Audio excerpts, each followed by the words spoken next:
अपमान नहीं सहेगा हिंदुस्तान। मोदी जी की मां का अपमान नहीं सहेगा हिंदुस्तान। राष्ट्रीय नेता ने इसके लिए माफी नहीं मांगी। आज तक एक भी कांग्रेस के नेता ने इसकी निंदा नहीं की। इसका मतलब साफ साफ ये है कि कांग्रेस की उन गाली निकालने वालों को मुख सहमति है। राहुल गांधी मुर्दाबाद। मोदी जी की मां का अपमान नहीं सहेगा। मोदी जी की मां का अपमान नहीं सहेगा हिंदुस्तान। डंडे वाला चाहिए ना? डंडे वाला ये दे दो ना यार पीछे से। ये नहीं है यार। तमाशा देखना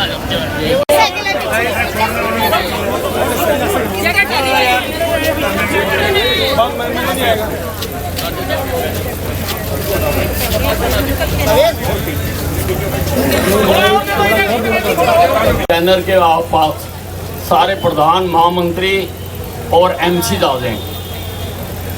सभी किसी को कहने की जरूरत ना पड़े मुझे नाम लेकर। पहले आगे वो आ जाए फ्रंट पे। प्रधान बंद कर दियो, 2 बजे बंद कर दिया। अब मेरे साथ नारा लगाएंगे, मोदी जी की मां का अपमान नहीं सहेगा हिंदुस्तान। मोदी जी की मां का अपमान नहीं सहेगा हिंदुस्तान। मोदी जी की मां का अपमान नहीं सहेगा हिंदुस्तान। राहुल गांधी मुर्दाबाद। राहुल गांधी मुर्दाबाद। राहुल गांधी मुर्दाबाद। राहुल गांधी मुर्दाबाद। राहुल गांधी मुर्दाबाद। राहुल गांधी मुर्दाबाद। राहुल गांधी मुर्दाबाद। मोदी जी की मां का अपमान नहीं सहेगा हिंदुस्तान। मोदी की मां का अपमान नहीं सहेगा हिंदुस्तान। मोदी जी की मां का अपमान नहीं सहेगा हिंदुस्तान। राहुल गांधी मुर्दाबाद। राहुल गांधी मुर्दाबाद। मोदी जी की मां का अपमान नहीं सहेगा हिंदुस्तान। मोदी जी की मां का अपमान नहीं सहेगा हिंदुस्तान। मोदी जी की मां का अपमान नहीं सहेगा हिंदुस्तान। मोदी जी की मां का अपमान नहीं सहेगा।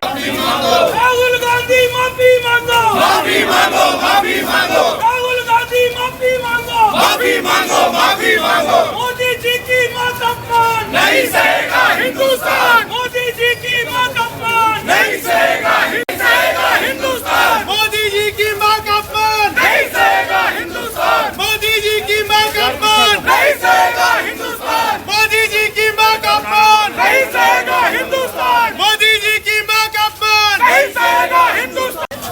राहुल गांधी राहुल गांधी राहुल गांधी भाई नरेंद्र मोदी जिंदाबाद। भाई नरेंद्र मोदी जिंदाबाद। भाई नरेंद्र मोदी जिंदाबाद। भाई नरेंद्र मोदी जिंदाबाद। राहुल गांधी राहुल गांधी राहुल गांधी माफी मांगो। राहुल गांधी माफी मांगो। राहुल गांधी माफी मांगो। माफी मांगो।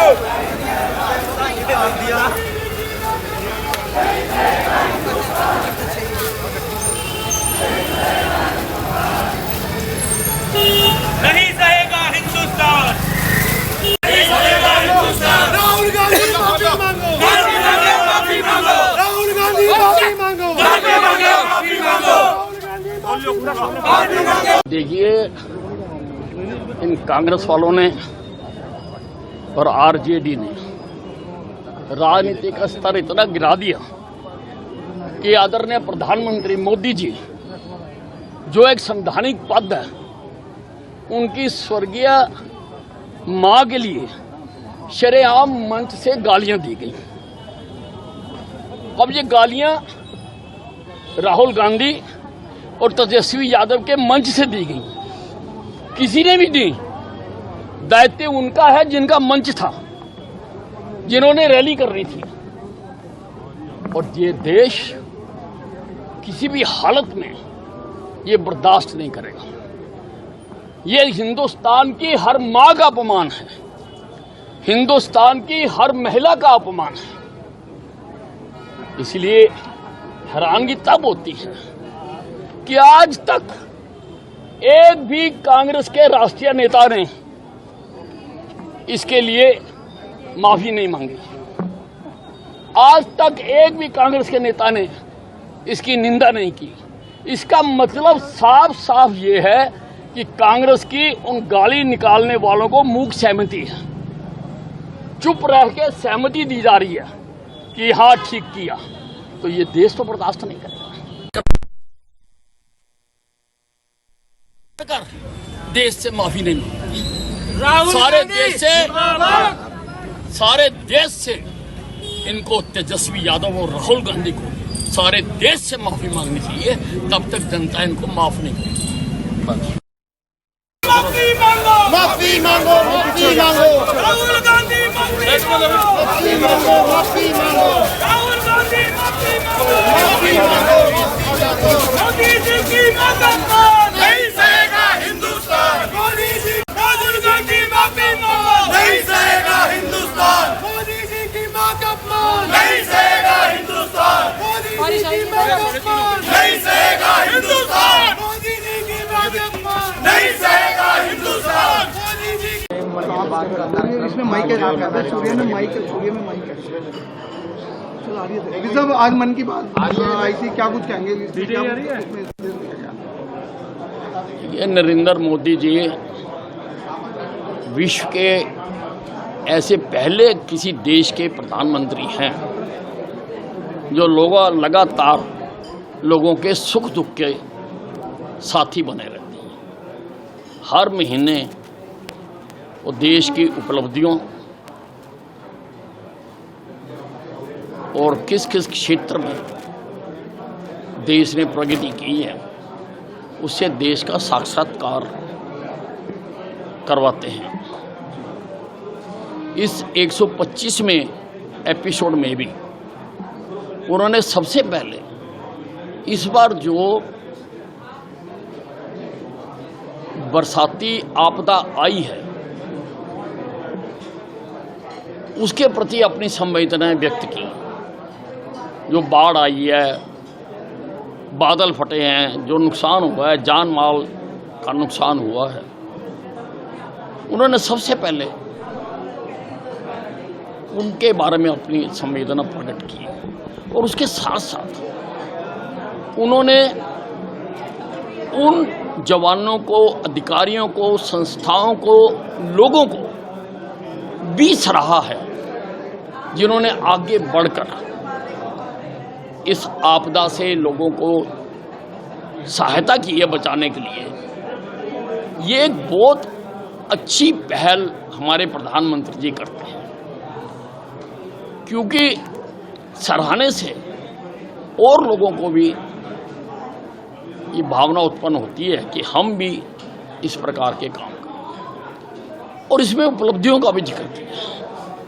बहुत बड़ी बात वो कह गए, दिखा गए बहुत बड़ी बात कि जिस कश्मीर में आतंकवादियों की गोलियां गूंजती थी, आज वहां पर रात को भी मैच देखते हुए कश्मीरियों की तालियां गूंजती हैं। ये बहुत बड़ी उपलब्धि देश ने हासिल की है। ये उपलब्धि इसलिए हासिल हो सकी कि आदरणीय प्रधानमंत्री नरेंद्र मोदी जी के नेतृत्व में जो शुरू में जो कांग्रेस की सरकार बनी थी, उन्होंने धारा 370 लगाकर गलती की थी, उसको हटाकर उन्होंने जो कश्मीर भारत का अभिन्न अंग होते हुए भी धारा 370 के कारण अलग सा दिखता था, अलग प्रधान, अलग निशान, अलग संविधान। हमारे तो पहले जनसंघ के प्रधान श्यामा प्रसाद मुखर्जी ये नारा देते हुए शहीद हुए, और आज हमारी सरकार ने आकर कश्मीर को अपने गले से लगा लिया, धारा 370 हटा। ये उपलब्धि इसीलिए हासिल की गई। और उन्होंने खिलाड़ियों का भी बहुत मनोबल बढ़ाया है, चाहे वो वहाँ पर क्रिकेट का जो मैच हुआ कश्मीर में, चाहे डल लेक में जो बोट का कंपटीशन हुआ, यहाँ और भी उड़ीसा के एक गांव में भी फुटबॉल का भी उन्होंने दिखाया।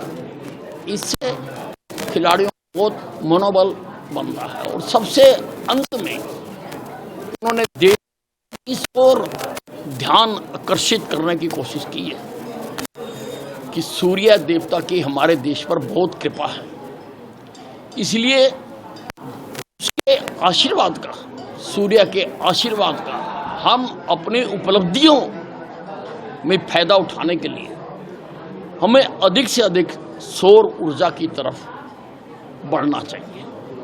और उसके लिए चाहे किसान हैं, उनके लिए भी सौर ऊर्जा पंप लगाने की सरकार की योजना भी है, सरकार उसमें सब्सिडी देती है।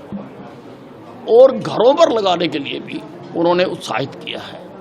और सरकार 1,80,000 आय से कम वालों हरियाणा में 2 मेगावाट 2 किलोवाट तक का कनेक्शन लगाने के लिए 1,10,000 रुपये की सब्सिडी देती है। केवल थोड़े से पैसे और डालकर वो हम हर घर पर लगवा सकते हैं। और हमें जो सूर्य एनर्जी है उसको अधिक से अधिक बढ़ाना है। उन्होंने दिखाया कि कैसे लोग ये राइस मिल्स चला रहे हैं या और क्षेत्रों में सौर ऊर्जा से फायदा उठा रहे हैं। लोगों से भी सुझाव मांगे प्रधानमंत्री ने कि वो हर बार सुझाव मांगते हैं और लोग लाखों करोड़ों की संख्या में उनको सुझाव भेजते हैं और उन्हीं के आधार पर ये कार्यक्रम बनाए जाते हैं।